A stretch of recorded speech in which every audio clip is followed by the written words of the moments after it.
క్రితం 15వ తేదీ రాత్రి మా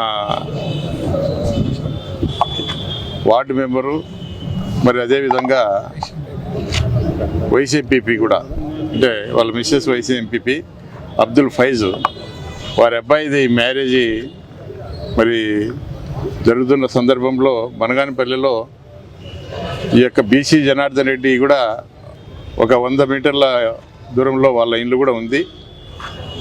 మరి అక్కడ డ్రోన్ కెమెరాలు వాళ్ళ ఇంటి దగ్గర వైపు షూట్ చేసినారనే ఉద్దేశంతో స్వయంగా బీసీ జనార్దన్ రెడ్డి మనుషులను పంపించి ఆ రోజు ఆ యొక్క జోడే కార్యక్రమంలో ఉండగా అక్కడ ముస్లిం కుటుంబానికి చెందినటువంటి మహిళలందరూ కూడా భయభ్రాంతులకు గురయ్యే విధంగా మరి ఇంటి మీద పడి ఆ యొక్క కెమెరాలను పగలగొట్టి దాదాపు అది 8 లక్షల రూపాయల కెమెరా ఉంది. ఆ రోజు రాత్రి మరి ఇక్కడే ఇదే పోలీస్ స్టేషన్కి వచ్చి అబ్దుల్ ఫైజ్ గారు ఇంకా మా యొక్క కార్యకర్తలు వాళ్ళ కుటుంబ సభ్యులందరం కూడా వచ్చి ఇక్కడే కంప్లైంట్ కూడా చేయడం జరిగింది.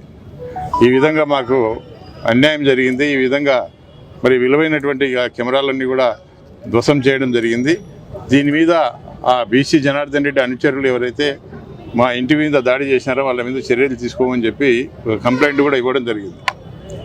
మరి ఆ రోజు ఎస్ఐ గారు కూడా కంప్లైంట్ తీసుకొని దీని మీద చర్యలు తీసుకుంటామని చెప్పి కూడా హామీ ఇవ్వడం జరిగింది.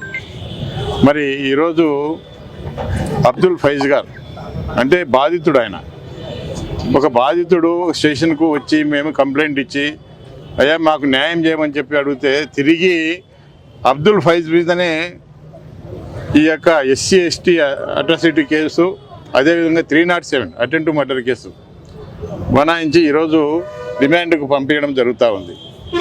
మరి ఎంత దుర్మార్గమో ఒకసారి ఆలోచన చేయండి.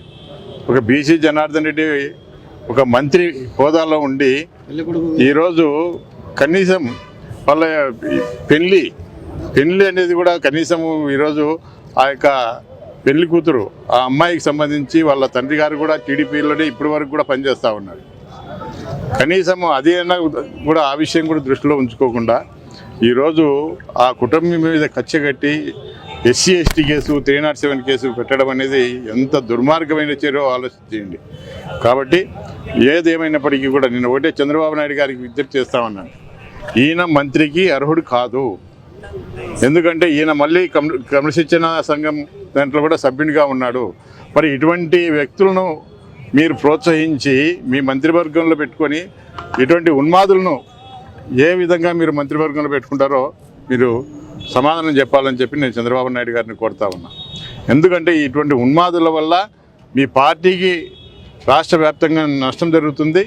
ఈరోజు ఒక ముస్లిం ఇళ్లలోకి జొరబడి మరి నీచాది నీచంగా దౌర్జన్యాలు చేసి ఆ కెమెరాలు పగలగొట్టి వాళ్ళందరినీ భయభ్రాంతకు గురి చేసి ఆ లేడీస్ అంతా కూడా బాత్రూంలో అదేవిధంగా బెడ్రూమ్లో దాక్కున్నారు. ఏం జరుగుతూ ఉందో అన్ఎక్స్పెక్టెడ్గా జరిగింది కాబట్టి మరి భయపడి దాక్కుంటే మరి కనీసం వాళ్ళు ఎందుకు మీరు దౌర్జన్యం చేశారని కూడా మేము ఈ యొక్క అబ్దుల్ ఫైజ్ గారు అడగలేదు. కేవలం ఇప్పుడు మాకు న్యాయం చేయమని చెప్పి పోలీస్ స్టేషన్కి వస్తే మరి తిరిగి 3 రోజుల తర్వాత ఎస్సీ ఎస్టీ కేసులు ఈ విధంగా 307 కేసులు పెడితే మరి దీన్ని ఏ విధంగా మరి ఆలోచన చేయాల్సిందని నేను కోరుతా ఉన్నా. అదేవిధంగా ఈరోజు ముఖ్యంగా పోలీసులు వన్ సైడ్ సపోర్ట్ చేస్తూ ఉన్నారు. ఎందుకంటే ఎవడైనా పేదవానికి కానీ ఉన్నవానికి కానీ ఎవరికైనా కూడా న్యాయం చేయమని చెప్పి వచ్చేది ఫస్ట్ పోలీస్ స్టేషన్కే. ఒక వ్యవస్థ ఈ రోజు వరకు కూడా ప్రజలకు పోలీసు వ్యవస్థ అంటే ఒక నమ్మకం ఉండేది. ఈ రోజుతో ఆ వ్యవస్థ మీద కూడా నమ్మకం పోతూ ఉంది. ఈరోజు పోలీసులే ఈ విధంగా ఒక వన్ సైడ్గా మారిపోయి తప్పుడు కేసులు పెట్టి మరి ప్రతి ఒక్కరికి కూడా ప్రతి అధికారికి భార్య పిల్లలు కుటుంబం కూడా ఉంటుంది. అవన్నీ కూడా దృష్టిలో ఉంచుకొని మరి ఈరోజు ఈ కేసు ఏదైతే తప్పుడు కేసు పెట్టి ఈ 307 కేసు మరి అటెంప్ట్ టు మర్డర్ కేసు మీ యొక్క అబ్దుల్ ఫైజ్ మీద పెట్టినారో ఖచ్చితంగా దీని మీద మరి ఉన్నతాధికారుల దృష్టికి కూడా తీసుకుపోవడం జరిగింది.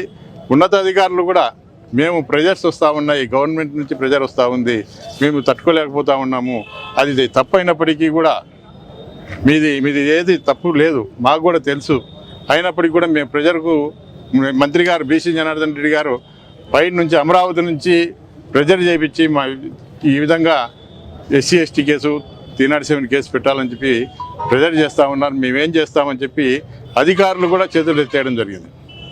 మరి దీనికి ఎవరు న్యాయం చేయాలి? కాబట్టి దీనికి న్యాయం జరగాలి అంటే ముందు ఆయన మంత్రివర్గం నుంచి చంద్రబాబు నాయుడు, ఎందుకంటే ఆయనకు ఒక కుటుంబం ఉంది, కొడుకున్నాడు, కోడలు ఉంది, మనవళ్ళు ఉన్నారు. మరి ఆయనైనా కూడా మరి దీని మీద యాక్షన్ తీసుకొని ఖచ్చితంగా ఆ బీసీ జనార్దన్ రెడ్డి అనే వ్యక్తిని మంత్రివర్గం నుంచి బర్తరఫ్ చేయాలని చెప్పి ఈ సందర్భంగా ముఖ్యమంత్రి గారికి, అదేవిధంగా గవర్నర్ గారికి, అదేవిధంగా పవన్ కళ్యాణ్ గారికి కూడా కోరుతా ఉన్నాం. కాబట్టి మాకు ఈ ముగ్గురు కూడా ఖచ్చితంగా న్యాయం చేయాలా. ఖచ్చితంగా ఆ బీసీ జనార్దన్ రెడ్డి అనే వ్యక్తిని ఖచ్చితంగా బర్తరఫ్ చేసి ఆయన రేపు ఎన్నికల్లో కూడా పోటీ చేయకుండా అనర్హత కూడా వేయాలని చెప్పి ఈ సందర్భంగా కోరుతా ఉన్నాం.